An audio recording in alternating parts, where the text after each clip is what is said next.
Unang gabi pa lang nang mangyari iyon. May tumawag sa cellphone ko, sarili kong numero ang nakalagay sa screen. Akala ko glitch lang, pero nang sinagot ko may huminga sa kabilang linya. Mahina. Mabagal. Parang may gustong magsalita pero hindi makalabas ang boses. At bago pa ako makapagsalita, narinig ko ang sarili kong boses na bumulong, "Huwag mong sasagutin." Napaatras ako at agad kong pinatay ang tawag. Sinubukan kong tawagan ulit ang sarili kong numero gamit ang ibang phone ng kapatid ko. Normal naman. Walang kakaiba. Pero makalipas ang ilang minuto tumunog ulit ang cellphone ko. Parehong numero. Sarili ko pa rin ang tumatawag. Hindi ko sana sasagutin pero nangingibabaw ang curiosity. Kaya pinindot ko ang answer. Tahimik ulit sa kabilang linya. Pagkatapos ay may narinig akong mga tunog parang yabag sa sahig. Mabagal. Palapit. "Hello," sabi ko. May sumagot. Boses ko ulit. Pero hindi ito nagsasalita sa akin. Parang may kausap siyang iba. "Wala pa siya dito," sabi ng boses ko sa kabilang linya. Nanlamig ang katawan ko. Sandali lang papunta na siya sa kwarto. Biglang napatingin ako sa pintuan ng kwarto ko. Dahan-dahang gumalaw ang doorknob. Hindi ako makagalaw. Nakadikit pa rin sa tenga ko ang cellphone.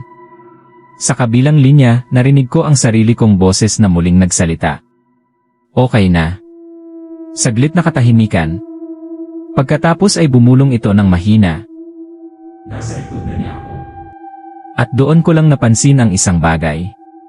Sa itim na screen ng cellphone ko, may refleksyon ng dalawang tao sa likod ko. Isa ako. At isa pang kamukha ko. Nakangiti habang hawak ang isa pang cellphone. At doon ko naintindihan kung bakit sarili kong numero ang tumatawag. Dahil ang kausap ko sa kabilang linya ay ako rin. Pero hindi na ako ang nasa likod ko ngayon. Hindi ako makagalaw. Nakatitig lang ako sa refleksyon sa screen ng cellphone ko. Dalawang tao ang nasa likod ko. Ako at isa pang kamukha ko. Dahan-dahan akong lumingon. Walang tao sa likod ko. Pero sa screen ng cellphone nandun pa rin siya. Nakangiti. Nakatingin diretsyo sa akin. Biglang nagsalita ulit ang boses sa kabilang linya. Lumilingon na siya. Nanigas ang buong katawan ko. Hindi pa rin niya alam. Agad kong ibinaba ang tawag. Tahimik ang buong kwarto.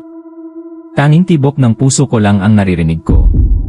Pero ilang segundo lang tumunog ulit ang cellphone ko. Parehong numero. Sarili ko na naman.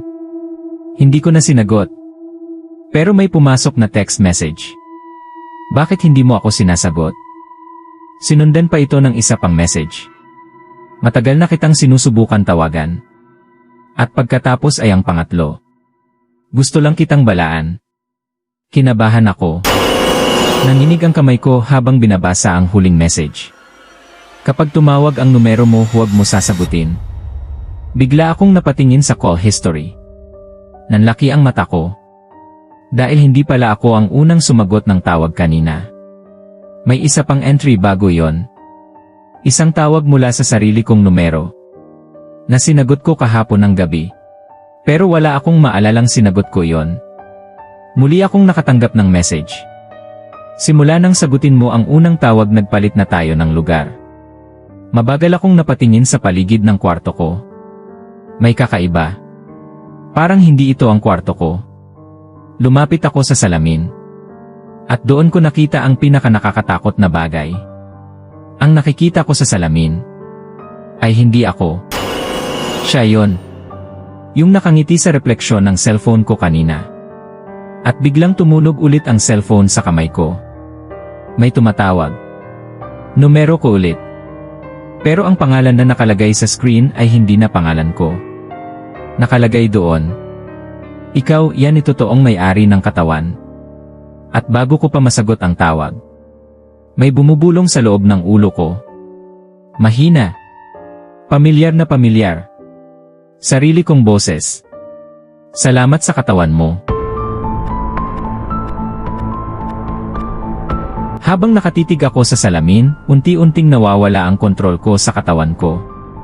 Parang may ibang gumagalaw sa mga kamay ko. Kinuha nito ang cellphone at dahan-dahang itinaas sa mukha ko. May bagong tawag na naman. Sarili kong numero. Sa screen, may lumabas na isang maikling mensahe. Isa na lang ang kailangan. Biglang nagdilim ang screen.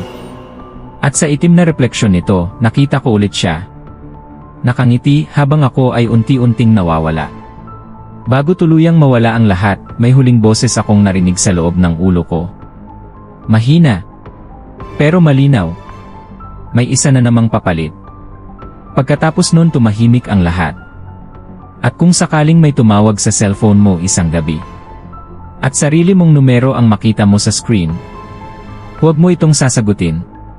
Dahil baka sa sandaling tumutok ka sa cellphone mo, hindi mo mapansin na may nakatingin na rin sa iyo mula sa kabilang side ng screen. At kapag nangyari yon, baka hindi na ikaw ang may hawak ng cellphone, kundi ikaw na ang nasa loob nito.